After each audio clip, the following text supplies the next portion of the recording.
Ibùsọ̀ 12. Jésù kú lórí àgbélébùú. A wá foríbalẹ̀ fún ọ Jésù, a sì yìn ọ́ lógo. Nítorí nípa àgbélébùú mímọ́ rẹ ló ti fi ra aráyé padà. Wọ́n gbé àgbélébùú sókè, wọ́n sì jì í lójijì sínú ihò tí wọ́n gbẹ́ sórí òkè. Ìdààmú àti wàhálà wo ni ìlò àìyẹ yìí ṣe lára olùgbàlà? Jésù dé inú ipò àìkú. Ẹlẹ́ṣẹ̀ wo bàbá rẹ, ẹlẹ́dàá rẹ àti Ọlọ́run rẹ ni? Nítorí rẹ ni ó ṣe ń jìyà ikú. Wí fún mi, ǹjẹ́ ìrora kan wà tí ó tó tirẹ̀? Nísinsìnyí, bí ó bojú sókè ọ̀run, òun kò rí áńgẹ́lì lọ́pọ̀lọpọ̀ láti sọ̀kalẹ̀ wá sìn ín gẹ́gẹ́ bíi ti inú ijù. Ìdájọ́ Ọlọ́run ṣí gbogbo agbára rẹ̀ lé lórí.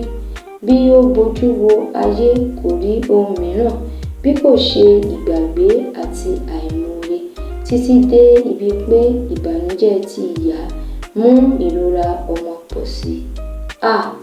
Nígbà mélòó ni àwa ń dúró tìfẹ́tìfẹ́ nínú ìwà ègbé?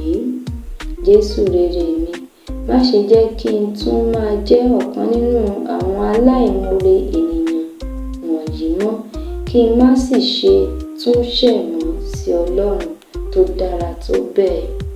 Ògo ni fún Baba àti fún Ọmọ àti fún Ẹ̀mí Mímọ́, bí ó ti wà láìtèkọ́ṣe, ó ń bẹ nísinsìnyí, bẹ́ẹ̀ ni ó sì máa rí ní ìgbà gbogbo, ayé àìnípẹ̀kun. Àmín. Ṣàánú fún wa Olúwa, ṣàánú fún wa.